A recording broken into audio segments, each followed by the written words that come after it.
আসুন প্রভু, আসুন। প্রভু, মহারাজ সুগ্রীব বালিকে দ্বন্দ্বযুদ্ধে আহ্বান করে এখানেই আনবেন। প্রভু, এই স্থান থেকে আপনি সম্পূর্ণ যুদ্ধক্ষেত্রটা স্পষ্ট দেখতে পাবেন, আর আপনার লক্ষ্যের মাঝখানে কোনো রকম বাধা আসবে না।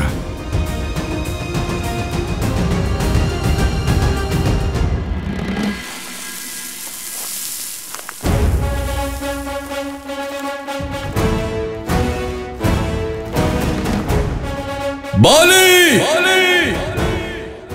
বাইরে এসো। কোথায় লুকিয়ে আছো কাপুরুষ? বালি, বেরিয়ে এসো। বাইরে এসো কাপুরুষ।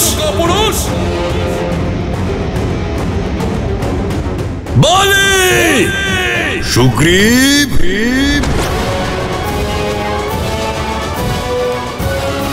দাঁড়ান স্বামী। মূর্খ হয়ে থেকো না তারা। আজ মৃগ নিজে সিংহের গুহায় এসেছে। ছাড়ো, ছাড়ো।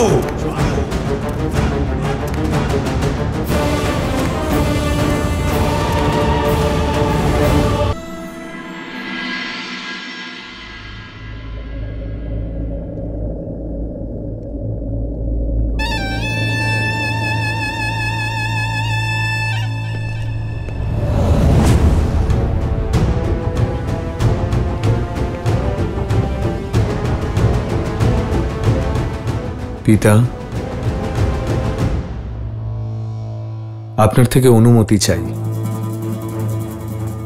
স্পষ্টভাবে আপনাকে একটা প্রশ্ন করতে চাই।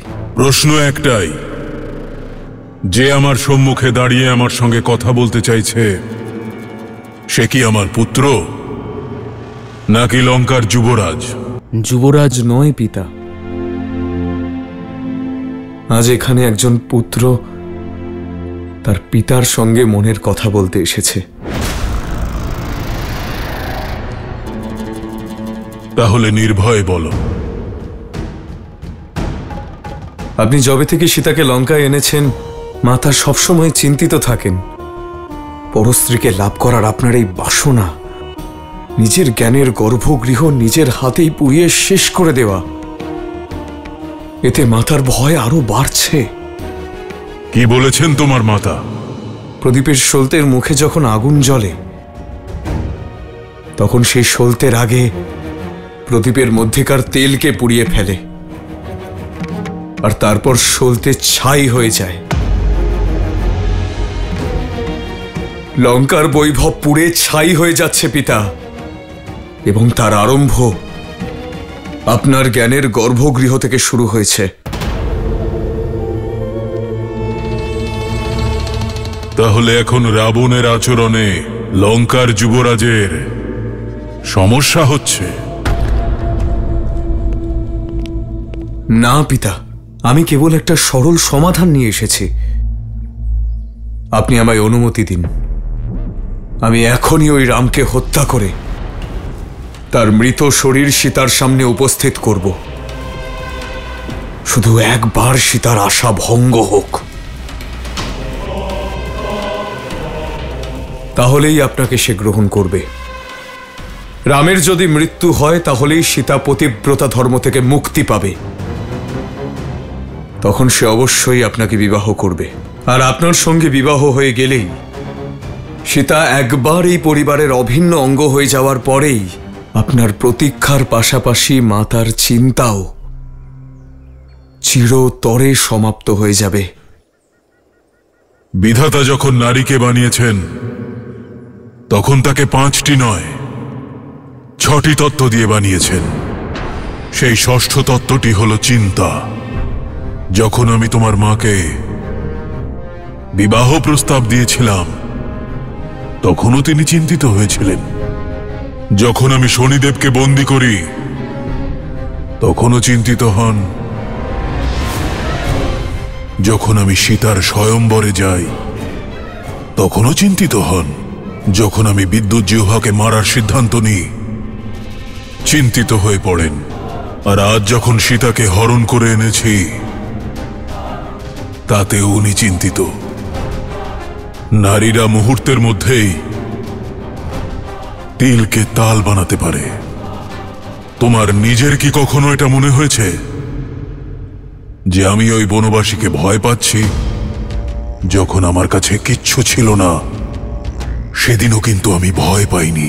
যদি আমি চাইতাম, তাহলে ওই রামের বধ বনের মধ্যে এক মুহূর্তেই করতে পারতাম। কিন্তু যে পরিকল্পনা আমি করেছি, সেটা সফল হলে রামের জীবন মৃত্যুর থেকেও বেদনাদায়ক হবে। নারীরা প্রদীপ জ্বালায়, আর আমাদের মতো যোদ্ধারা নিজেদের শত্রুদের চিতা জ্বালায়।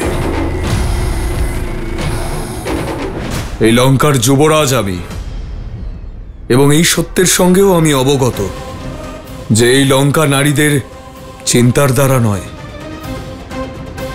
বরং পুরুষদের প্রবল বাহুবল আর শৌর্যের দ্বারা নির্মিত।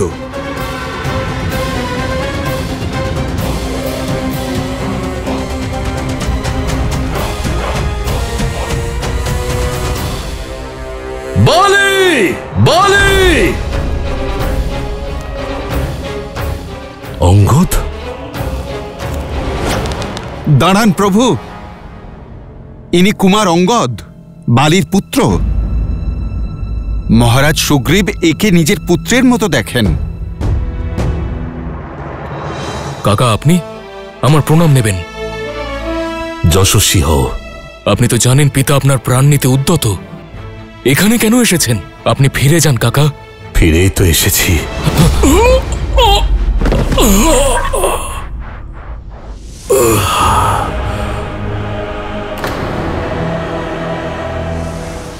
আর সোজা ওই কালের কাছে যাবে যেখান থেকে কেউ ফিরে আসে না।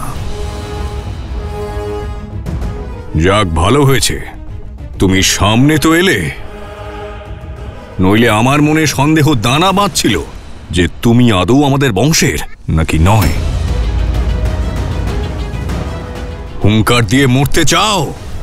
তাহলে কমপক্ষে এটা বলতে পারবো যে আমি কোনো পলাতককে হত্যা করিনি, বরং একজন সাহসীকে বীর গতি দিয়েছি।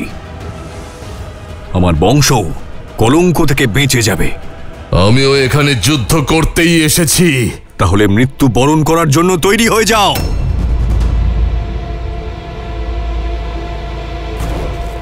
পালাচ্ছ কোথায় ভীতু? আজকে তোমাকে আমি শেষ করবই।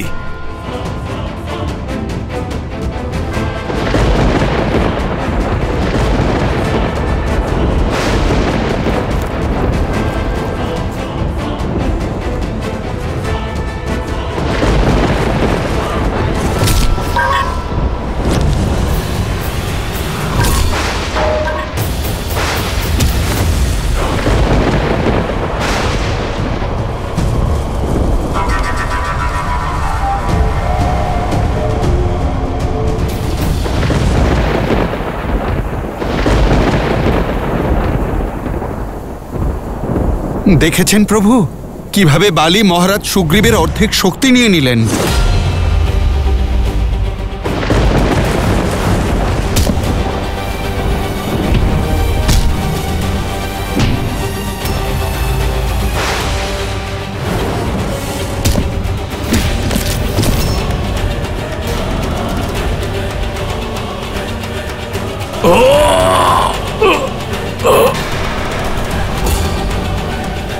ব্যাস এইটুকুই?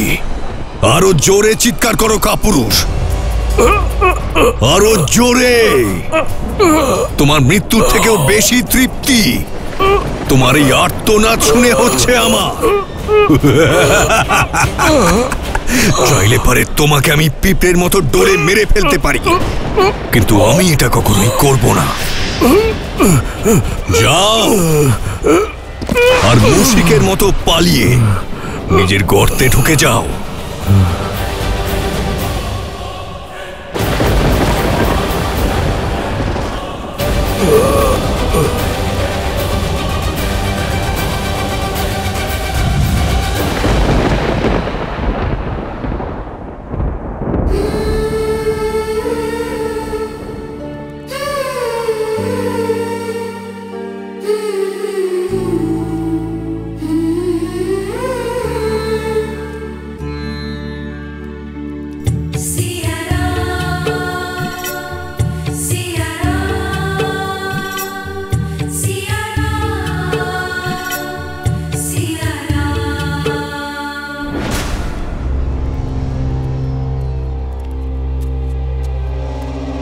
খেয়ে নাও।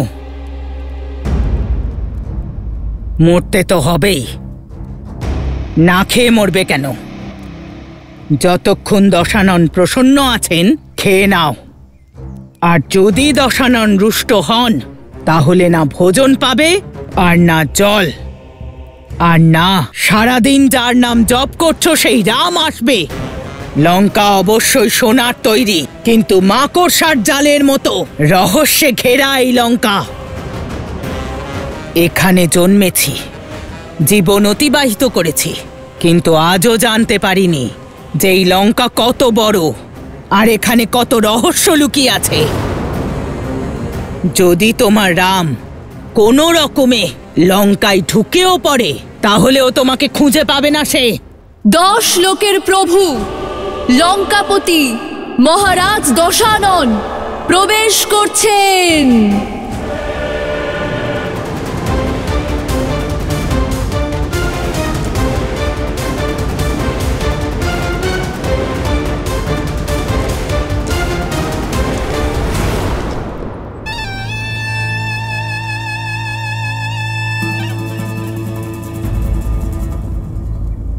এসো সীতা, চলো আমার সঙ্গে। ও আমার সব থেকে প্রিয় ভ্রাতা, সব থেকে ঘনিষ্ঠ মিত্র, আমার পুত্র সম, আর আমার সর্বাধিক বিশ্বস্ত মন্ত্রী বিভীষণ। এ এক বনবাসিনীকে হরণ করে আনা রাক্ষসের আদেশ নয়, এ লঙ্কেশ দশানন রাবণের অযোধ্যার মহারানীর প্রতি বিনম্র নিবেদন। সেই জন্য রাজধর্ম আর নীতি পালন করতে আমি আমার মন্ত্রীকে সঙ্গে এনেছি। মিথিলা নরেশের মৈথিলি তুমি, অযোধ্যার রানী তুমি। এক রাজার নিমন্ত্রণ অস্বীকার করা অযোধ্যার রীতি নয়। অযোধ্যার রানী কি রাজধর্ম থেকে বিমুখ হবেন? না, এসো আমার সঙ্গে। আজ লঙ্কেশ তোমাকে লঙ্কার মাহাত্ম্য দেখাতে চায়।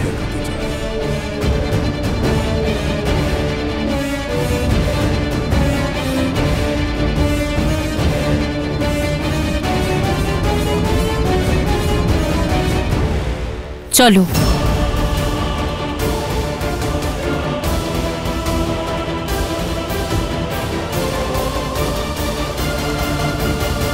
মহাদেব, রাবণ সীতাকে কোথায় নিয়ে যাচ্ছে? ওর উদ্দেশ্যই বা কি? অহংকার। অহংকারের কেবল একটাই উদ্দেশ্য থাকে দেবী, নিজেকে অন্যের চেয়ে বেশি শ্রেষ্ঠ প্রমাণ করা। আর দেবী সীতার সম্মুখে রাবণের প্রতিটি কাজ নিজেকে শ্রী রামচন্দ্রের চেয়ে শ্রেষ্ঠ প্রমাণ করার চেষ্টা মাত্র, যেখানেও সফল হবে না। কারণ মলিনতা মনে নিয়ে সে যতই অনুচিত কর্ম করার চেষ্টা করুক, তার ফল কখনোই শুভ হয় না। থাকলো দেবী সীতার কথা। মিথিলা থেকে পাওয়া শিক্ষা আর অযোধ্যার গরিমা তিনি হৃদয়ে ধারণ করেছেন। প্রভু শ্রীরামের ভালোবাসার শক্তির সাহায্যে দেবী সীতা সব বাধা অতিক্রম করবেন। একটা বিষয় বুঝতে পারছি না মহাদেব, যে রাম নামের ভরসায় সীতা অযোধ্যার রাজধর্মের মান রাখার জন্য রাবণের মতো মহাপাপীর সঙ্গে যাচ্ছে, সেখানে মর্যাদা পুরুষোত্তম শ্রীরাম মিত্রধর্ম পালন করছেন না কেন? বালিকে হত্যা করার প্রতিশ্রুতি পালন করছেন না কেন? নির্বাক হয়ে সুগ্রীবের কষ্ট দেখছেন কেন মহাদেব, কেন? দেবী অত্যন্ত ব্যথিত মনে হচ্ছে। মর্যাদা পুরুষোত্তম শ্রীরাম আর মর্যাদা পুরুষোত্তমের মর্যাদা নিয়ে কখনো সন্দেহ প্রকাশ করতে নেই দেবী। শ্রীরাম যা কিছুই করছেন তার পিছনে এক বৃহৎ উদ্দেশ্য লুকিয়ে রয়েছে। সুগ্রীবকে কেন সাহায্য করেননি, খুব শীঘ্রই তার উত্তর পাবেন।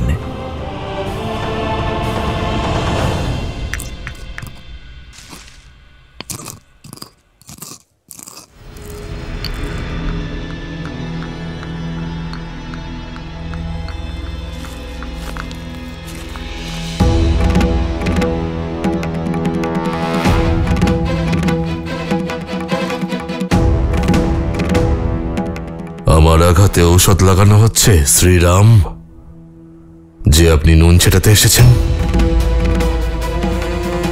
লক্ষণ, তুমি তো খুব গর্ব করেছিলে তোমার ভ্রাতার শক্তি নিয়ে, লক্ষ্য নিয়ে। কি হলো? বালিকে দেখে ধনুক তোলার ক্ষমতাও হারিয়ে ফেলেছিল, নাকি লক্ষ্য সাধন করতে পারেনি অত দূর থেকে?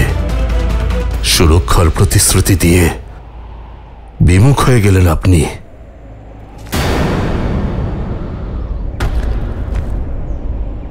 কিন্তু আপনারই বা কি দোষ? বালির ক্ষমতা দেখে বড় বড় যোদ্ধারাও ভয় পেয়ে যায়। আপনার হাতও ভয়ে কেঁপে গিয়েছিল হয়তো। সীমা লঙ্ঘন করবেন না বানররাজ। ভুলে যাবেন না যাঁকে আপনি দোষারোপ করছেন, তিনি রঘুবংশী দশরথ নন্দন শ্রী রাম, যাঁর শৌর্যের তেজ ঢাকতে পারে এমন মেঘ আজ অবধি জন্মায়নি।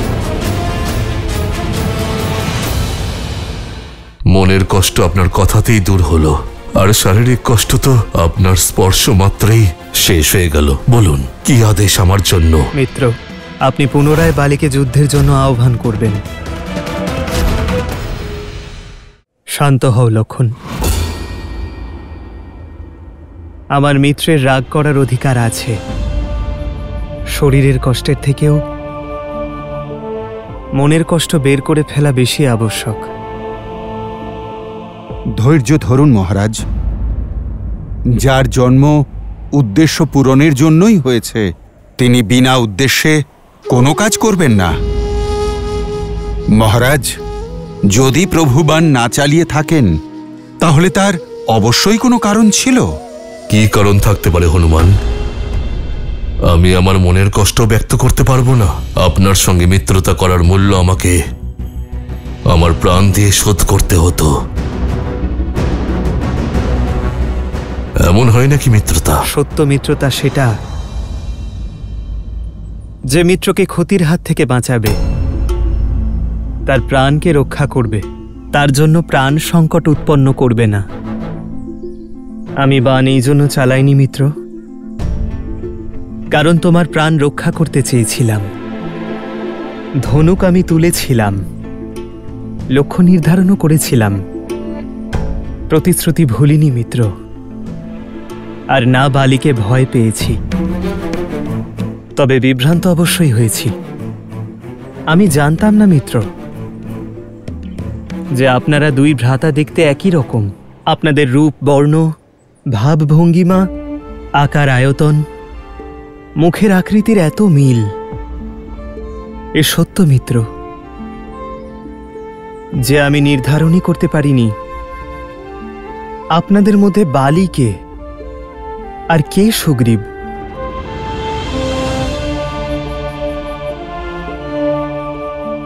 ভয় পেয়েছিলাম মিত্রকে হারিয়ে ফেলার, তার প্রাণ হরণ করার।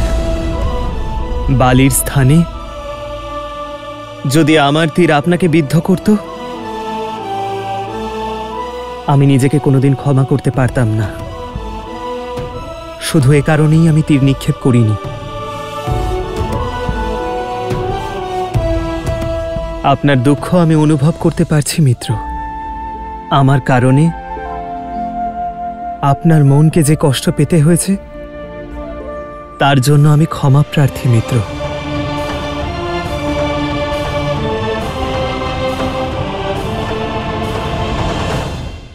মনের কষ্ট আপনার কথাতেই দূর হলো, আর শারীরিক কষ্ট তো আপনার স্পর্শ মাত্রেই শেষ হয়ে গেল। বলুন, কি আদেশ আমার জন্য? মিত্র, আপনি বালিকে আবারও যুদ্ধের জন্য আহ্বান করবেন।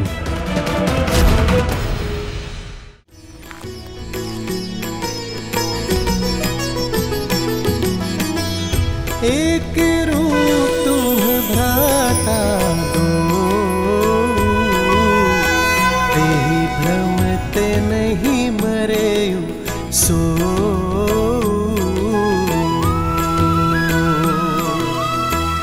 कर पर सासु ग्रीव शरीरा, तनु भाकुलिस गई सब पीरा।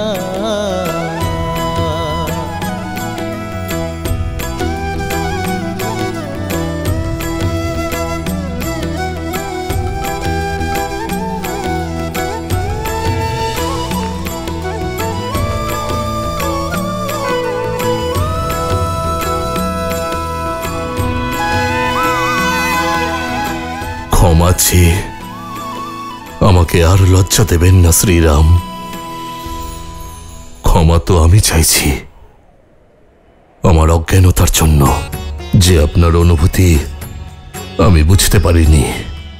মনের কষ্ট আপনার কথাতেই দূর হয়ে গেল, আর শারীরিক কষ্ট তো আপনার স্পর্শ মাত্রেই সমাপ্ত হয়ে গেল।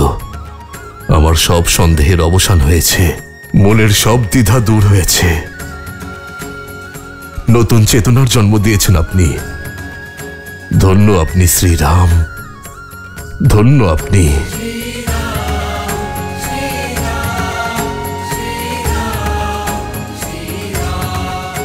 বলুন, কি আদেশ আমার জন্য? মিত্র, আপনি বালিকে পুনরায় যুদ্ধের জন্য আহ্বান করবেন।